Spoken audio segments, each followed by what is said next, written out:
Yeah. It's the biggest. You know what I'm talking about? Hey. Yeah. She want the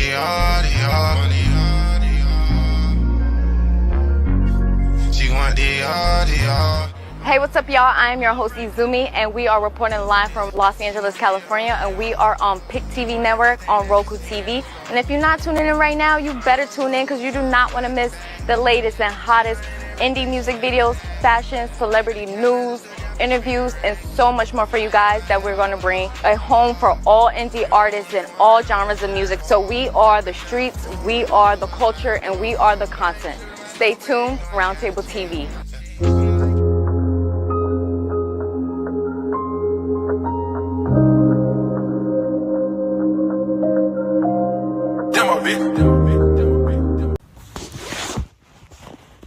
Yo, what's up? This bruh man from the fifth floor. Yo, look at here. Y'all need to support the new Coaching World channel on PIC TV Network.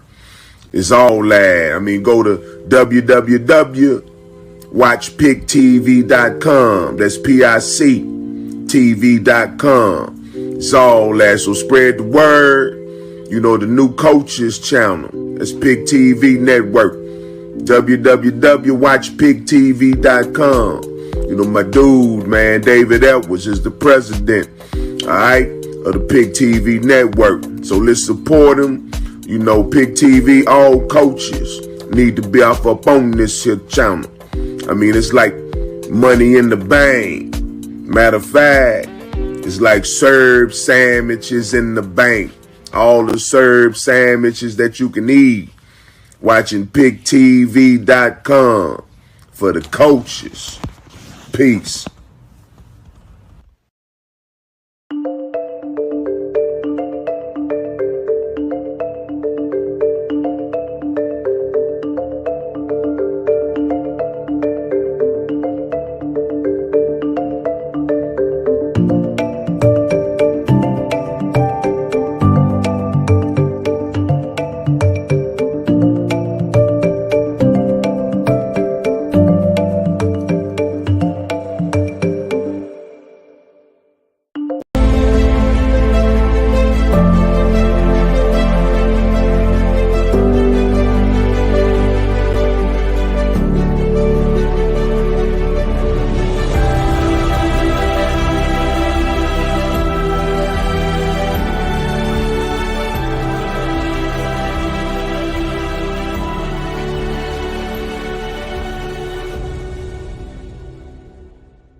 Hey everybody, David Evans here from Washington, D.C. Don't touch that dial because we have a brand new hit show on right now. The Prison Freedom Show is on, and you already know it's going to be hot as fish grease. One of our brand new shows. And I'm so happy today. I have my co-host, my right-hand man for this show, Brother O, is here in the screen with me. We beaming this in, folks, from D.C. to Chicago. Want to thank everybody for watching. Don't forget to go to www.watchpictv.com.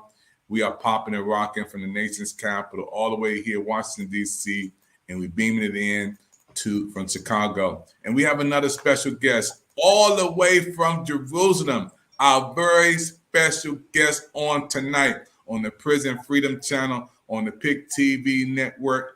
Popping and rocking from D.C. to Chicago, popping and rocking from Jerusalem. Our brother is going to be on telling his story. I'm going to get out the way. Brother, every time a patient is my special co-host today, we're going to bring you in, man, and tell the whole world how you feeling today. How's Chicago treating you, Brother O? Oh, man, Chicago's been treating me well, you know, as usual, you know. I'm happy to be here. Had a long day, but this is the moment that I've been waiting for. So I have a special guest that I want to introduce the entire audience to. I met this brother a few months back, told him that I could get up with him. And so once I finally called him and told him that we wanted him on the PIC TV Network, he was more than obliged to come. And so we're here today. Man, thank you, man. Hey, brother, how you doing today, my brother? I'm great, man. I'm blessed to be here, to be able to be on this platform with you brothers, and I appreciate the invite, man. And I was more than happy and glad the brother reached out to me, man, because I believe that we all have a story to tell. Some are heavier than others, but they all need to be told, man. And I try to do my best to network, given the life that I've lived, to get it out there, man, especially to a lot of these young brothers and sisters, man, that are out here and have this misconception about this whole life that they've been dealt and they've been taught and they've been told that things are this way, when in reality they're in a whole different way, man. Definitely. And so I got a piece. So for those of you who do not know who I am, I'm Orion Meadows. I am the business manager of this program, the Prison Freedom Show, and also I co-facilitate some of Hello America. Now, I'm an author, spoken word performance artist, and I have a piece that I would like to say right now that, hold on one moment. So I have a piece that I would like to say that I believe resonates with everything that this brother is about to convey to all of you. So it's entitled Thug Consequences. Retracing steps of my path. Regrets from the past lingering in my mind as I rewind the scenes of the mental motion picture playing out in the theater of memory. The pictures recorded are distorted yet still poignant enough to evoke sensations that cause me to shudder. And dismayed from the thought of a life filled with potential wasted in the gutter. They say it's a terrible thing to waste minds. So then why did I waste mine? Staying wasted, filling my body with liquor and smoke, gun tucked under my shirt at the waistline. Not understanding that it takes time and dedication to build a future with success. Too obsessed with fulfilling the prophecy of my death. And although my demise didn't manifest in the flesh, I'm buried alive, my development under arrest. Now this is the product of my labor. Perhaps I was possessed. My wonder years, my soul hungering for glory and respect. For Lord knows those streets called me, like the voice of a whispering gin. Or was I simply delusional, mind clouded from all the chronic whiskey and gin? Father, forgive me for sins I can never atone for. For I've seen murder, torture, misery, and sadly this heart of mine firsthand has known war. The days of my life, like the stations of the cross, the burden of my choices, and the weight that comes with the stunning realization of their cost. These are a thug's consequences.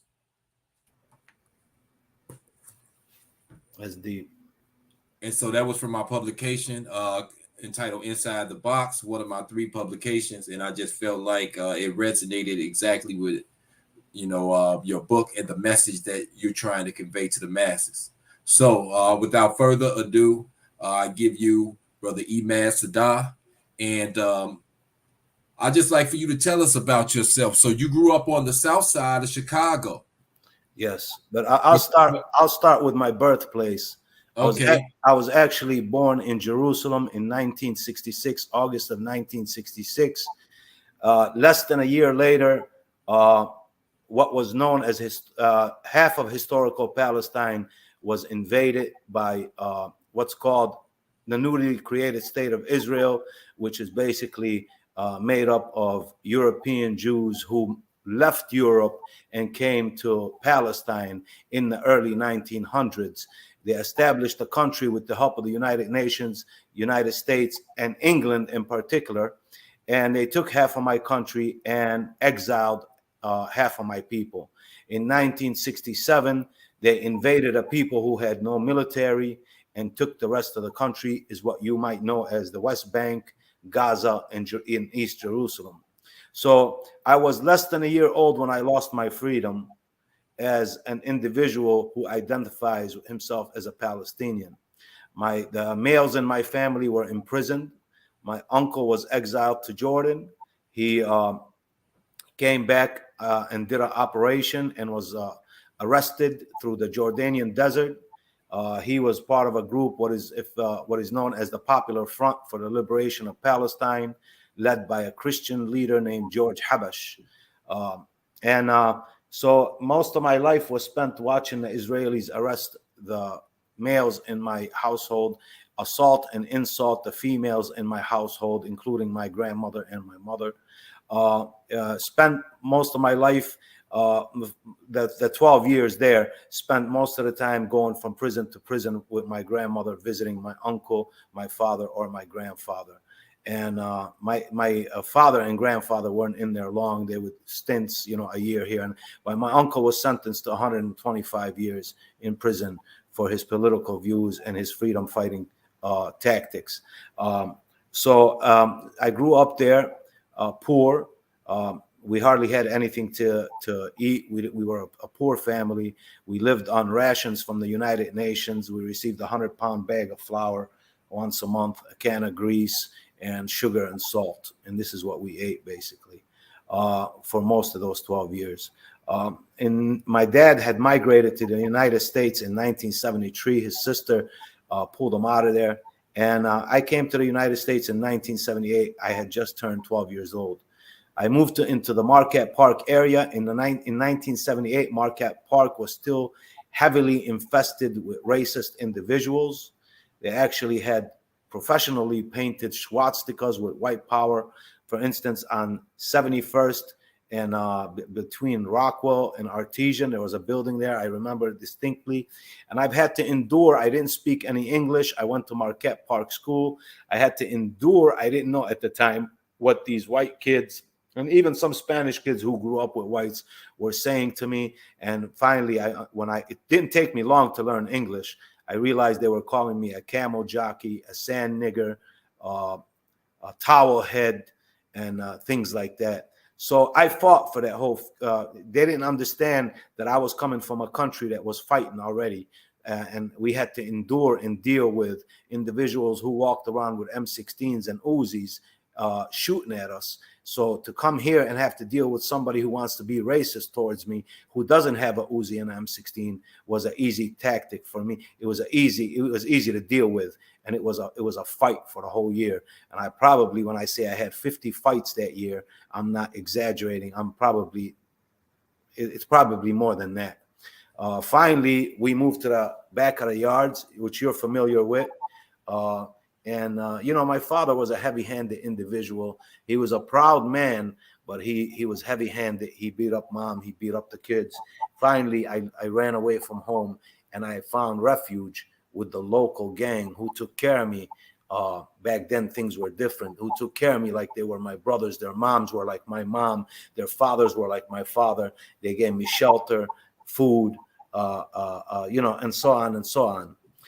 In 1985, I went to state prison. I got out in 1987.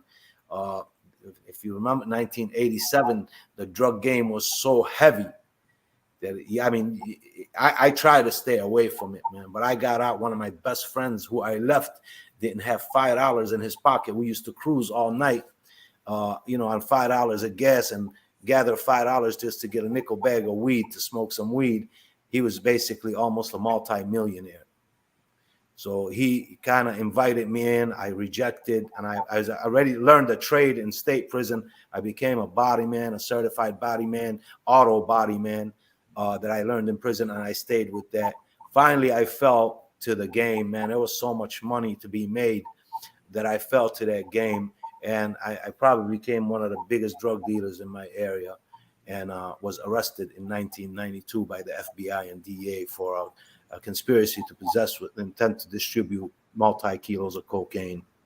And I spent 13 years in prison there, and it was African-American brothers who basically educated me about my religion and invited me to come to services. It took me about 3 years to go to services because I felt like I came in without religion.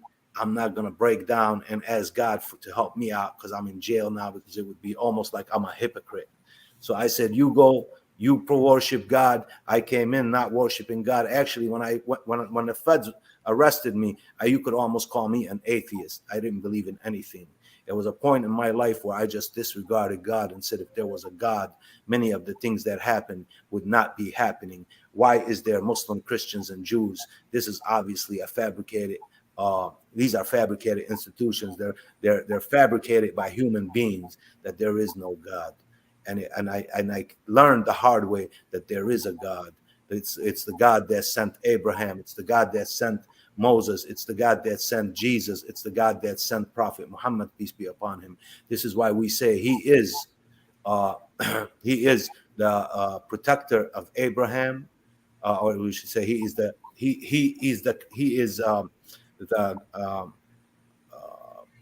I'm stumbling onto it, but we say he is the creator of Jesus and he is the guide of Muhammad, peace be upon him, and he is the friend of Abraham.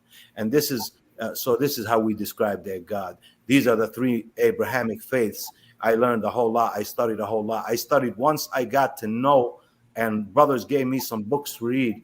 Once I read them, I couldn't stop reading. I spent most of my time, the 10 years after were spent reading historical stuff. There was I didn't read any opinionated stuff. Everything was historical and factual. And I came to realize how close we are and that there is a God. And ever since then, I've been basically walking that straight path. I felt like a fool because I thought I was really, really, really smart. It took some time and some reading and some recollection to just kind of realize that I was pretty dumb, to be honest with you. All right. So the title of your book, Jerusalem Gangster. Tell us a little bit about the lifestyle and gang culture that you eventually found yourself immersed in. Well, I'll tell you, initially when I got involved in the gangs, I fell in love with the individuals because of their love for me and their care for me. And from there on, man, I carried that torch all the way. I didn't, if people who know me from back then will tell you that this guy was nothing to play with. This guy was something to be reckoned with. I remember once I saw my brother. I had left home. I saw my brother and he said, "Hey, man, I saw so-and-so." It was an individual. I was 15. The individual was probably about 25, a grown man. And he said, "Man, he saw you walking down Hermitage," and said he crossed the street because he didn't want to cross your path. So I was basically at one point a very deadly individual, standing at 5'4", but was very deadly. I wasn't scared to fight with my hands. I wasn't scared to go what back in the day we called humbug, to the next neighborhood and humbug with fists, baseball bat, chains at our ops. And so this is some of the stuff that I went through in my gangbanging days. Now in my drug dealing days, we were moving a lot of dope, a lot of drugs. And you're talking about a night of Super Bowl between 12 noon and midnight. We'd probably clock in about 50 grand that day and shut it down a little bit after that. We played cautious. We had cars with traps in there. We didn't move anything that was sitting in the car out in the open. We tried to keep violence to its minimum, especially when you're doing that kind of business. You don't want to cause any more heat to yourself than necessary. So, when did you get released? From federal prison or state prison? From federal prison, the last time that you got out. I was arrested February 11, 1992, and I was released early May of 2004. Okay, so the first time you went to prison, you did your time and you got out, but you practically kind of like went back to the streets. But this last time, when was the moment that you felt like you needed to make that change? What? I'll tell you when and what made you have this paradigm shift that ultimately led you down the road to changing your life for good? I'll tell you what, it was long before I got out. It was long before I learned religion. It was long before I said to myself, I'm going to go straight because it's the right thing to do.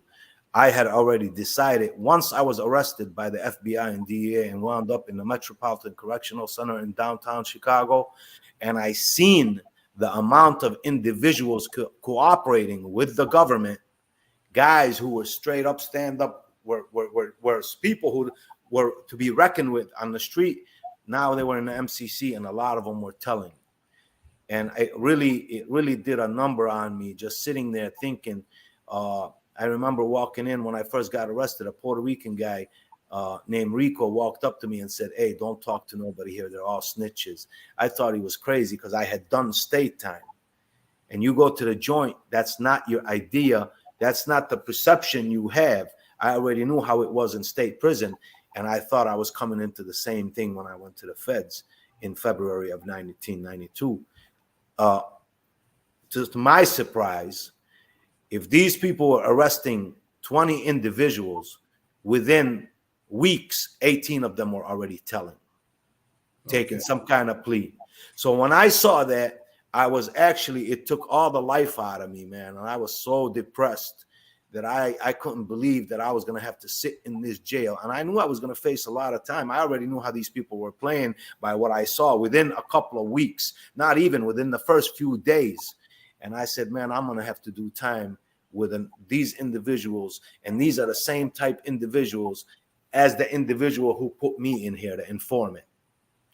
So I had already decided that this would not be even fair. How do you even get involved with something when you know I'm going to hold my weight?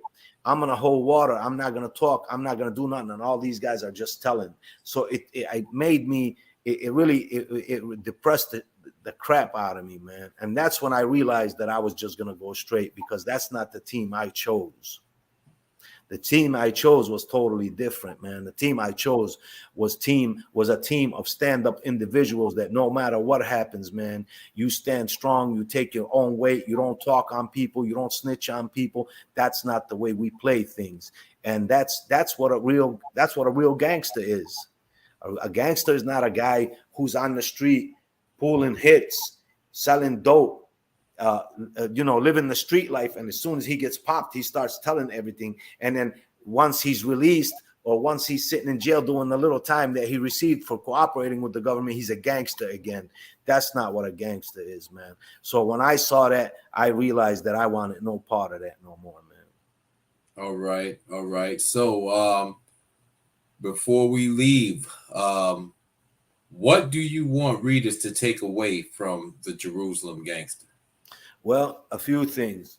I want to, at least the most important thing is for individuals living in this society, is that people even all around the world are living hard. I want people to understand the Palestinian issue, that brothers who suffer in this country, we suffer just the same. We have a lot in common.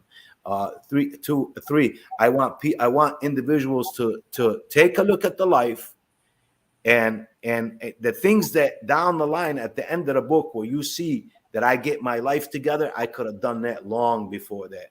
And no matter what the trials and tribulations you go through, the life I lived, there's a name for it, man, and it's called Jimmy Dean. Live fast, die young. I mean, I could imagine people were probably taking bets that I wouldn't be alive by the end of summer, or at least be in jail for the rest of my life. And now look at this. From that, I ran businesses. Since I've been out of prison, I ran 4 different businesses, and they were good businesses, money-making businesses. It was hard. But I did it. And that it's the sooner you realize that life that I lived is a short-lived life, and whatever you make out of it, you're gonna lose it eventually. The education, man. If I could bring time back, bro, I would not come out of school, bro. You would have to beat me out of school, man. But at the time, I thought it was the coolest thing not to have to go to school and hang out with the boys in the neighborhood and so on and so on. If I would have went to school, man, back then and spent all that time that I spent in jails in school, I could have been a doctor, man. And it's doable. It's doable. That's why I try to encourage a lot of young brothers, man. Now, even if you're 21 years old and you don't have a high school diploma, if you went and obtained your GED and spent 3-4 years in school majoring in something, and there's a lot of programs out here to pay for that, majoring in something, man, that your life would be a totally different life. You don't have to die, man, and live in a sense to say, like a lot of brothers think. There's been questions and there's been studies, especially the African-American brothers, even some, Hispanics, how long do you expect to live? And they don't even go over 25, 20 years old at their estimation, man. And I understand it because my job right now is I get a call at the hospital whenever somebody is shot. So I see how they come in, bro. And people are getting shot left and right. I would tell you 6 or 5 out of the 10 shootings I go to the hospital, 6 or 5 of them are innocent victims, bro, hit by stray bullets or a car shot up that resembles somebody they're beefing with. Right. Females with babies in the back seats. I mean, this week I was called to at least 15 shootings between Wednesday and Sunday. 15 shootings, one hospital, and I'm one. There's 2 other people going on calls, and the other one probably had 10, and the other one probably had 5 or 6. So we're talking about 25 to 30 shootings between Wednesday and Sunday. And you know, that's something that Dr. Evans and I have been talking about. You know, the crisis that we have in America with guns and violence, and eventually we're going to have some people come on our Hello America program and talk about those issues, such as what you were talking about, as far as people being, you know, hurt and killed by gun violence. Yes. You know, because it's definitely a crisis here in America. So, Dr. Evans, I'm going to give it to you and let you take over from here. Man, I'm just so happy, man, that my brothers come on to people around the world that can see the PIC TV Network Freedom Channel, man. And we want you to be on the book fair this Saturday. I never thought that your life, man, would impact so many others. We're gonna go to a commercial break. When we come back, I'm gonna ask you what would the older version of you today tell the young version of you. Then I'm gonna ask you, if you was in the room with 5,000 young people from the age of 25 on down, what would you tell them if they was getting ready to make some moves like you had made in your life? 2 things I'm gonna ask my brother when he come back. What would the older version tell a young version of you? And then if you was in the room with 5,000 young people, the age of 25 on down, who's out there in the gang banging, running the streets and doing things, crime and violence, what would you tell them? After we come back, you're on the Prison Freedom Channel today, my brothers and sisters. We're beaming it from Washington, D.C. to Chicago with my co-host, Brother O, and we beaming it in to my brother from Jerusalem, who is our special guest today on the PIC TV Network. We'll be right back right after this. Don't touch that dial. Every time a patient is diagnosed with colon cancer, the first question is, am I going to survive this? So let's take a moment and talk about the probability of cure in this disease.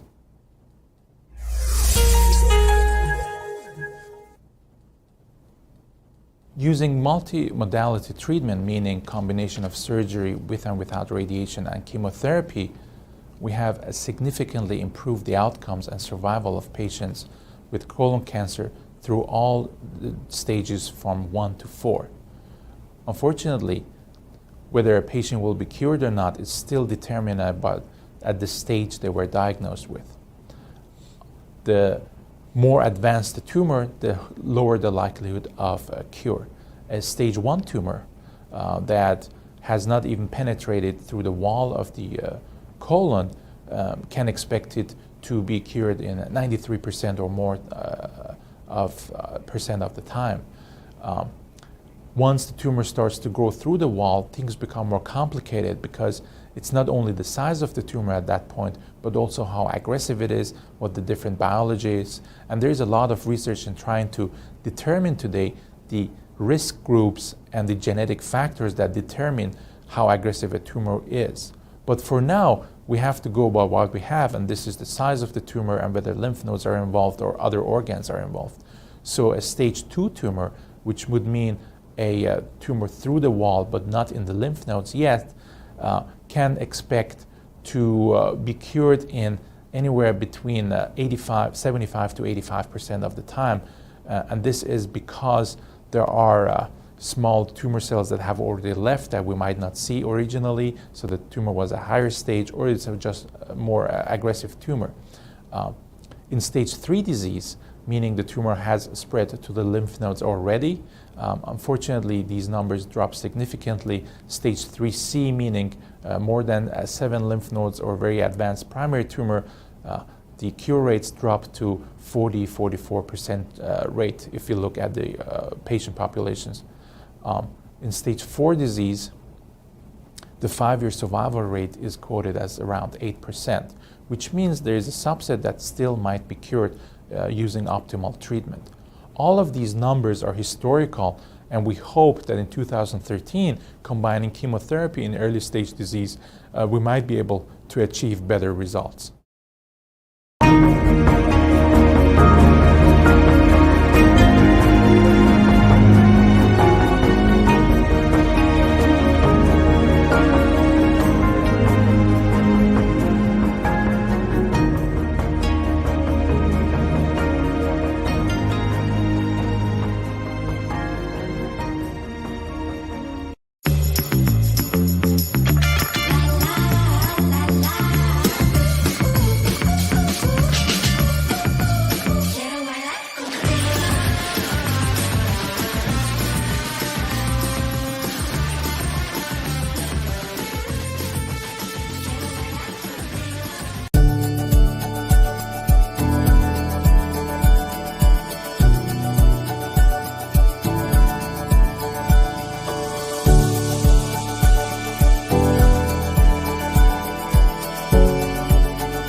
Hey everybody, David Evans here once again from the PIC TV network. Breaking live, we here on our television network today. One of the hottest shows on the PIC TV network out of our 60 channels is the Prison Freedom Channel. And I'm so happy for our special guest today, who's beaming it in way from Jerusalem, where she grew up at, living now in Chicago. And I want to thank my co-host, my right-hand man, who is the face of the Prison Freedom Channel, Brother O. Brother O, I'm so happy, man, for you taking time out to get another special guest on. And I want to give a shout out to Brother O, some of the people who we had on. Benny, can you give some names, Brother O, before we bring our brother back in? Oh, yes. We've had Celia Cologne. She was on the show. We had Miss Brock Kelly. She was on here. We had Professor Bennett Lee. We had Randall Washington, just to name a few. And also Tim Barnett. He was interim director of University Without Walls. At one time, he's no longer the interim director, but he is still a professor at Northeastern Illinois University, and he is still with the Prison and Neighborhoods Arts Education Project out of Northeastern Illinois University. So those are just a few people that we've had on the Prison Freedom program. Yeah, and one of our special guests won, man. We got to give a shout out to him. He was on our public official show. He won. Oh, yeah. So he won the Democratic primary. You're talking about Dan Pogoshelski. He's running for the commissioner for the Water Reclamation District right here in Chicago, Illinois. So he won the Democratic primary. And, he's still running. He has to face his opponent, whoever wins the Republican primary. But he did, get to the next stage. That's big, man, to have him on and winning. We're excited about everything transpiring. And this has been one of the greatest shows we have had on PIC TV Network on the Prison Freedom Show. And those who are watching right now, Prison Freedom Show is a show that we got together to give people a shot, to talk about what their life looks like now after they come out of prison, a new start. And our brother today is giving everybody hope that you may be in prison, but prison don't have to be in you, and you have a vision after prison. Wow, that's pretty cool. A vision after prison. And I want to ask our brother today, brother, what would you tell the younger version of you today? Man, I never forget I was about 14 years old, and I was out there gangbanging. I remember the conversation like it was yesterday. And one of my older guys, one of my older boys, Mario, rest in peace, he's gone now. He came up to me, it was a school day, and he said, man, why you out of school? And I said, man, you know, F school, man. I'm out here in the hood with my boys. And he said, man, go back to school. You're going to regret it. I never, ever forget that conversation, man. That conversation sticks in my head regularly, man. I would tell definitely push my old me, even with the stuff that my dad was doing as far as beating us up and stuff like that, man. I would have stayed in school, man, and I would have finished school, because I'm going to tell you, man, the only antidote to this mess is education, man. That is the only antidote to this mess, man. And when you abandon education, you basically abandon your life, man. And that's what I would tell the old me.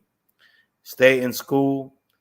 You don't have to listen that. You don't have to prove nothing to nobody, man. Because I was out there. I was eager to prove myself as a vicious individual in my neighborhood, demanding my respect by brutality. In my at 15, 16, 17, and 18. When I went to the state joint, man, I gained a lot of respect. I moved up to second C real quick, which is within the Latin folks at the time. At 19 years old, I was already holding a second spot within that institution for the Latin folks or Latin disciples, whatever you want to call it. Spanish gangster disciples was at the time. That was the concept. So that's what I would tell the young me, man, to stay in school. Definitely, man. Stay in school, be strong, and take it. Take it, because that's the key. That's the key. That's the key to open all doors, is education, man. Yeah, man. Man, I just thank you for your words of inspiration, encouragement, motivation. Got to give you 5 stars. Appreciate that. Man, that was beautiful. And, I will tell you this. Yesterday, I sat down in downtown Chicago, and I was in a meeting with state representatives about gun violence. And I spoke. And when we speak, and I'm not trying to say, I don't have a PhD in literature or a PhD in science, but I have a PhD that was given to me, that was gained, which is street knowledge.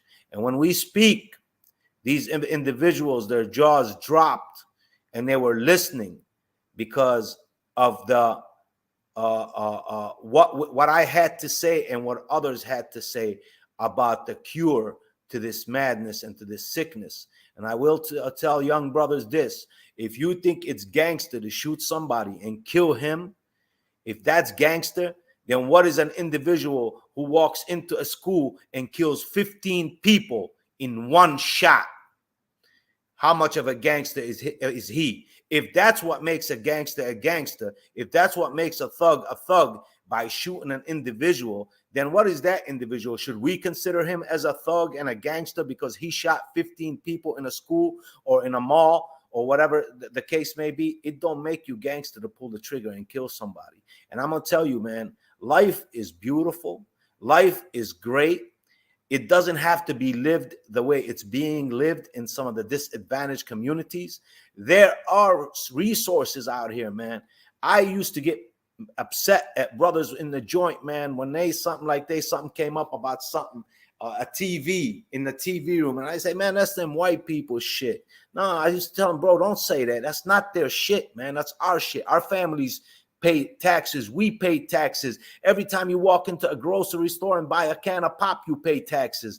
Oh, that's not them. Why are you legitimizing what they think about us, that this is their stuff? That's not their stuff.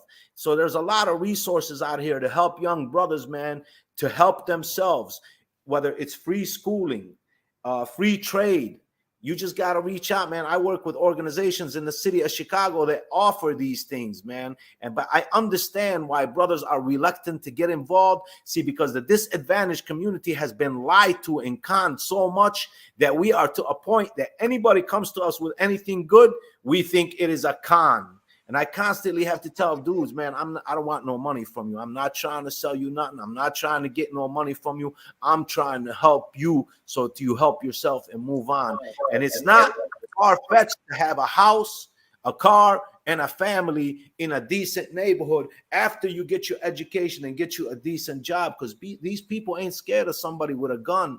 They have tanks, planes, machine guns, and everything else. They have armies, but they are terrified of an educated minority, whether it be a Hispanic, African American, Arab, whatever the case may be, man. And that's the key to everything, is education, man. And the strongest person is the one that holds his anger, man. Brothers are out here killing each other over just bumping into each other. If you bump somebody, you wind up getting killed, man. You're killing somebody because they bumped you, because they cut you off, because he said something to you, and said something to your sister or your girl or whatever the case may be, man. You take somebody's life like that, man. But I understand, like I always say, man, this is historical trauma, man. It has to be dealt with. Like I told the politicians, this is a social issue, not so much as a criminal issue. A social issue which has turned into a criminal issue, and there needs to be help. Mental illness is real and serious, man. It has been the most neglected disease in the world, man. When you talk about, there's been studies for cancer, diabetes, and everything, nothing for mental illness, and it's serious. It's out here bad. Man, I'm just so excited, man. When I hear you talk, man, you can reach people I can't reach. You can touch people I can't touch, and that's why this show is so vital. You and Brother O, the Prison Freedom Show, man, is a lifeline to let people know they have been forgotten, man. I got a brother who I love so much, Raymond Carter Jr. He got in prison when he was in his teens, and he's in prison right now. He's almost 48 years old. And Brother O talked to him. It's my godson. He was just driving down the street with his boys 20-something years ago down south on the road, got pulled over, and been in prison ever since, man. But you give him hope. He's going to watch the show. You give him hope and inspiration. What do you tell if you were in a room with 5,000 young people, man? Some of them are gangbangers, some of them are on drugs, selling drugs, some of them out there shooting, killing and robbing and breaking in places. Brothers and sisters, what would you tell them? You at the podium, you got 5,000 people in your room right now, only them. The doors are closed. The playground is over. It's just you and them talking. What would you say? Well, I'll say this. I'll say that what you might hear me say right now might sound lame to you. It might sound like a preacher talking to you, but I'm far from a preacher and I'm far from a lame individual. Okay, I ran a gang. I was an individual who was feared once upon, and I'm not bragging about nothing. I'm just validating myself, because nothing else validates me but me and my history and my background, which is my history.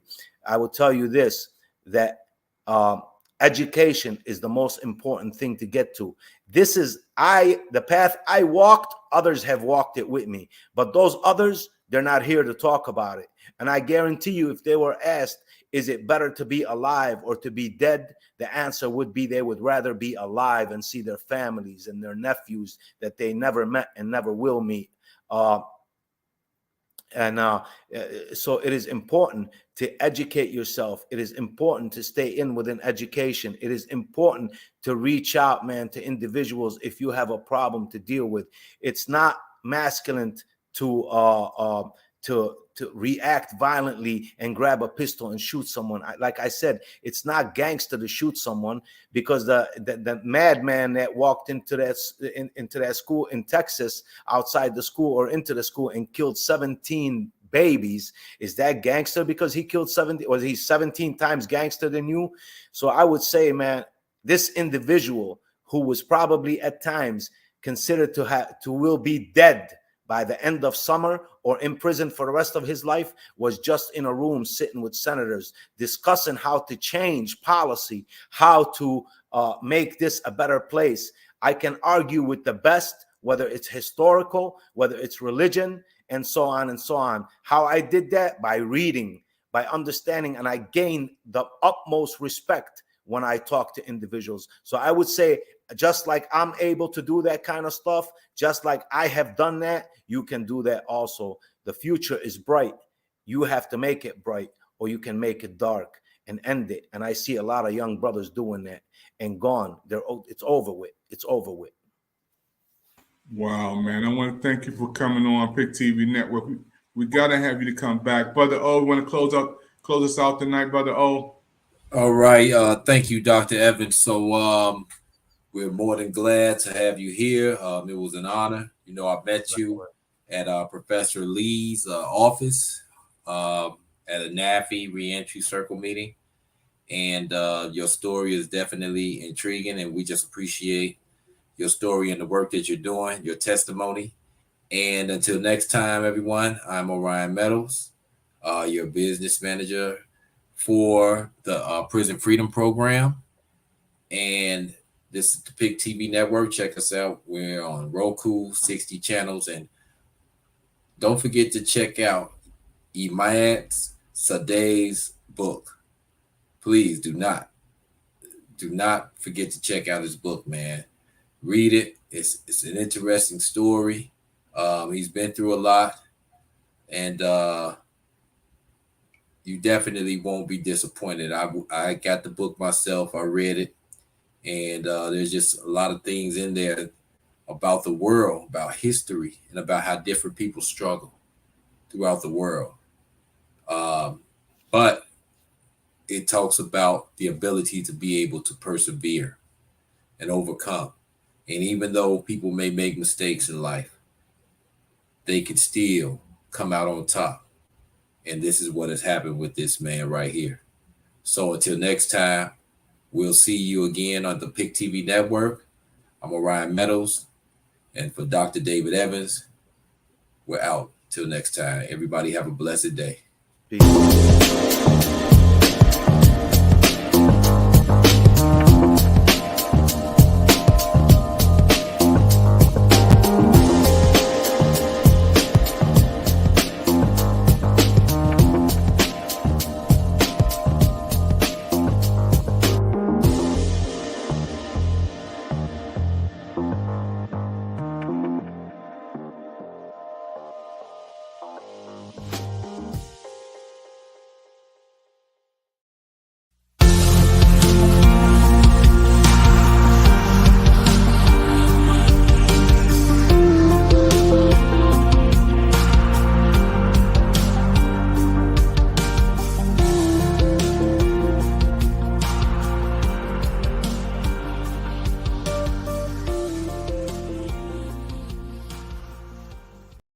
Shout out to PIC TV Network. Check them out. Black owned and operated. Let's support each other. I'm Zeke with the Universal Circus.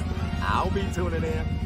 Shout out to PIC TV Network. Check them out. Black owned and operated. Let's support each other. I'm Zeke with the Universal Circus. I'll be tuning in. Broken down, tired of living life on the merry-go-round. And you can't come down higher. I see them, so we're walking out.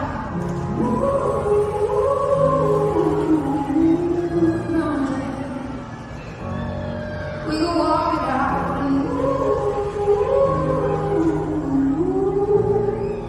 I'm dead.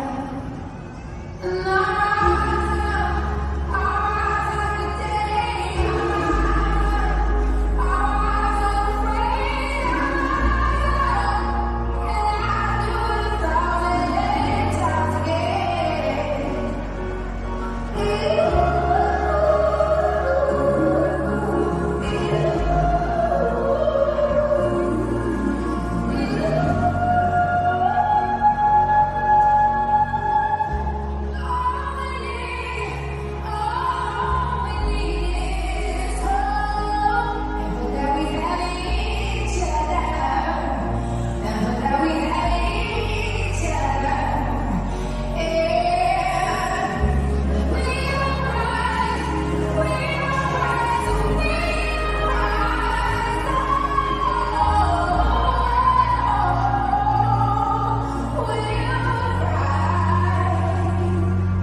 Shout out to PIC TV Network. Check them out. Black owned and operated. Let's support each other. I'm Zeke with the Universal Circus. I'll be tuning in. Shout out to PIC TV Network. Check them out. Black owned and operated. Let's support each other. I'm Zeke with the Universal Circus. I'll be tuning in. Yo, what's up? This bruh man from the fifth floor. Yo, look at here. Y'all need to support the new Coaching World channel on PIC TV Network. It's all that. I mean, go to www.watchpictv.com. That's PIC TV.com. It's all that. So spread the word. You know, the new Coaches channel. That's PIC TV Network. www.watchpictv.com. You know, my dude, man, David Edwards is the president, all right, of the PIC TV Network. So let's support him. You know, PIC TV, all coaches need to be off up on this here channel. I mean, it's like money in the bank. Matter of fact, it's like Serb sandwiches in the bank. All the Serb sandwiches that you can eat.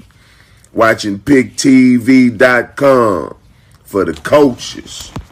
Peace.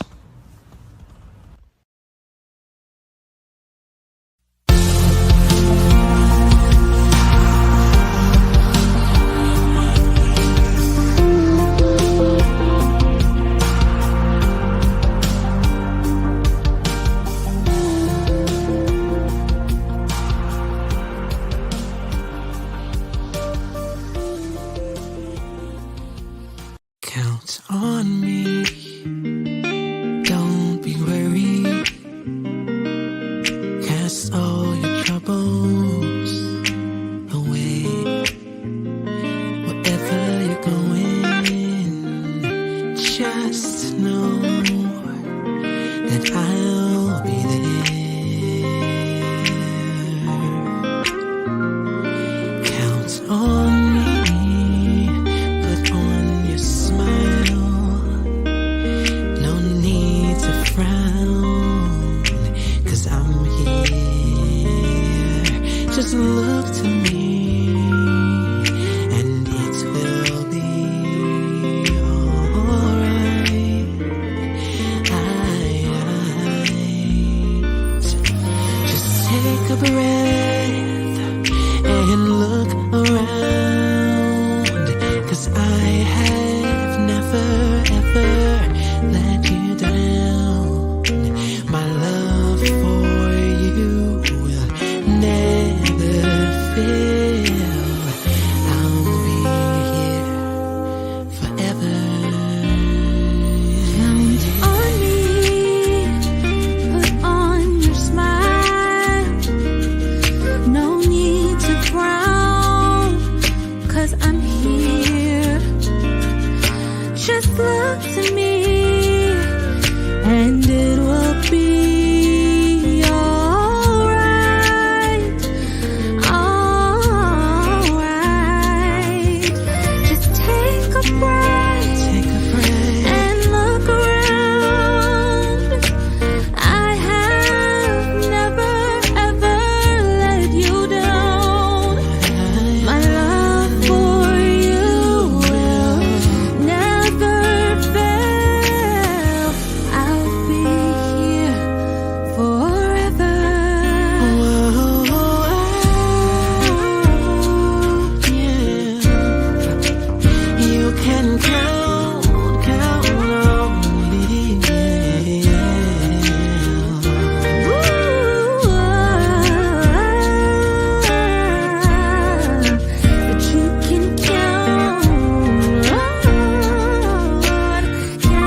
let you down.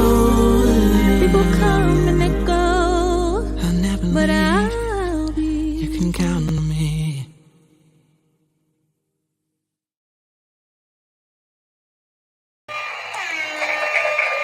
Everybody, this is David Evans from Pick TV Network. Listen, we are excited for all of you who've been watching our show today. The Prison Freedom Show was amazing. From Washington, D.C., all the way to Chicago with Brother O, my co-host, to Jerusalem. This is the first time we ever hit Jerusalem, which is amazing. My brother put it down. And you know, he talked about being in prison at a young age and coming out, now being productive in society and helping other folks. But all of you are like me. When he goes into those hospitals and see people shot up, 10 people per week and more, and a lot of them are innocent kids, people sitting in cars, he sees that. You know, so we want to pray for him. We're also praying for our First Lady, Jill Biden, praying that she'll be healed very soon from COVID. And thank God for our president and our vice president. We're praying Pick TV Network. We need each other as we go through a season of helping and supporting. And one of the ways that we want everybody to support this network, the Pick TV Network, is to take a moment and to scan that QR code right there. When you scan that QR code with your phone, you can support the Pick TV Network with a donation of any size. You'll see there when you scan it, you'll see the PayPal, the Cash App, the Zelle, whatever you like to give. Matter of fact, we're going to have a Pick TV Network telethon real soon, our donation fundraising. You can be a part of it. You can chat in and contribute. We want to do some great things this winter as we prepare for 2023 to help some families in need. We're going to be adopting some families. You know, there's a lot of families who lost loved ones down in Texas, down in Chicago, and other places. These families still have to go through the holidays with an empty seat at the table. So what did Pick TV Network do? We have a gift card that brightens somebody's day, and we give the children some toys. This is called Project Smiles from the Pick TV Network. When I created Project Smiles, I was thinking about a family that will see a gift card in the mail and some toys for the kids during the holiday seasons to put a smile on their face. I'm going to show you some footage that we did last year. It was amazing. And some people we helped right here from the DMV. Yeah. And we took it right out of our own pockets. We helped people who are in need all the way to Zambia. We were giving over there to help people in the United States. And we want to try to do more this year, but we cannot do it alone. We need your help. We need your support. Take a moment, scan that QR code, Pick TV Network QR code right there. When you scan that QR code, you can contribute to help our television network grow and do some great things. As you just seen on TV just now, the Prison Freedom Channel. It's a television channel show only seen on the Pick TV Network. Our network created this television show just for you. And everybody who has a story coming out of prison, or some may be in prison, they still have a story. And that story needs to be told. And there's so many people going from the prison to the New Vision, like our brother who was just on from Jerusalem, talking about how he was in prison at a young age. 50 times a year he would be locked up. So many times he would get in fights. He would do so many things that were crazy. And he wasn't even planning to live to be 21 years old. He had such a rough life. But now he's giving back. He's out of prison. And guess what? He has a vision after prison. And now his vision is to be productive in society. He has a book out. He's doing great things. Our brothers all the way from Jerusalem to Chicago doing great things. And you know what? A lot of times, those you watching me right now, you may have a loved one in prison, but they can have a vision after prison and come out of prison and do something great. Yep. And this is what the Prison Freedom TV show is all about. Giving people a chance to showcase their talent, gifts, and abilities to the world. Yep. And they have a story to tell the repeat offenders have a story. The people who are going through have a story. From prison, freedom. It's called prison freedom because guess what? Just because behind bars, that don't mean the bars have to be inside them. Just because they're looking inside, that don't mean they can't look outside. And I want you to help us. Scan that QR code, support the PIC TV network. Do it today. And don't forget, we have a brand new coaching channel show on right now. And one of the biggest stars in Hollywood gave us a promo. You already seen Bro Man from the 5th floor of Mont Lawn show. But I got another surprise guest.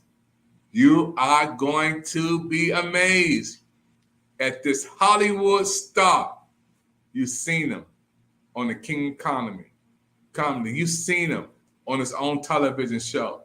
You've seen him do some great things on the movie screen.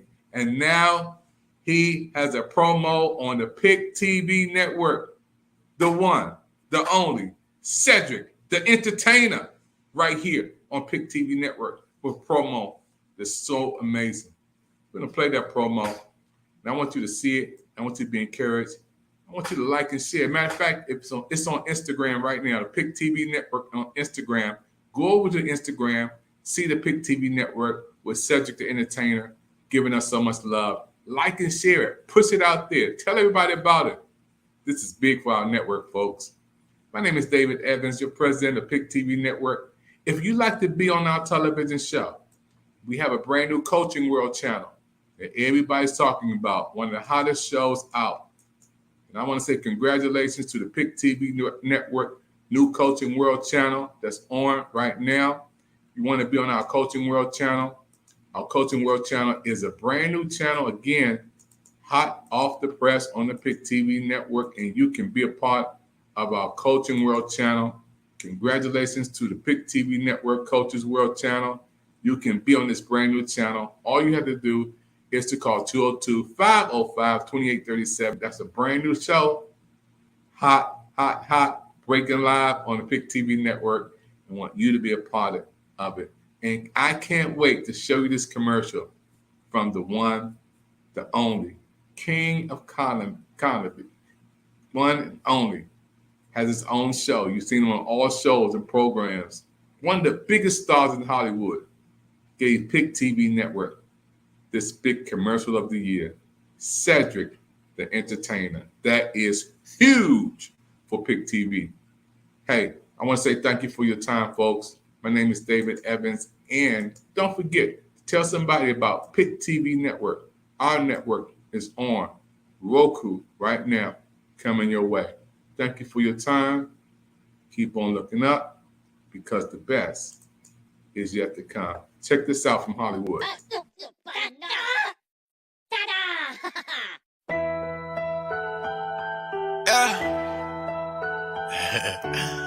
the biggest. Yeah, so hey. G1 Dior. G1 Dior. Hey, what's up, y'all? I am your host, Izumi, and we are reporting live from Los Angeles, California, and we are on PIC TV Network on Roku TV. And if you're not tuning in right now, you better tune in because you do not want to miss the latest and hottest indie music videos, fashion, celebrity news, interviews, and so much more for you guys that we're going to bring a home for all indie artists and all genres of music. So we are the streets, we are the culture, and we are the content. Stay tuned, Roundtable TV.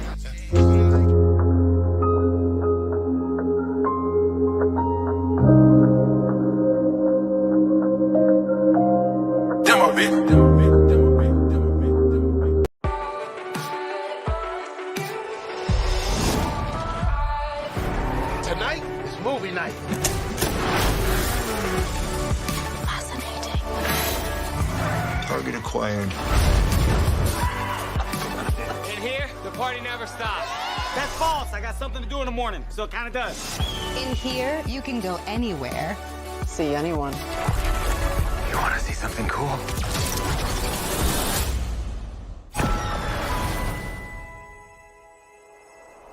You knew how to get into my dad's garage. Take it easy. We have the same scar. Right here. And you're wearing my dad's watch. You're me. There once was. Where are you going?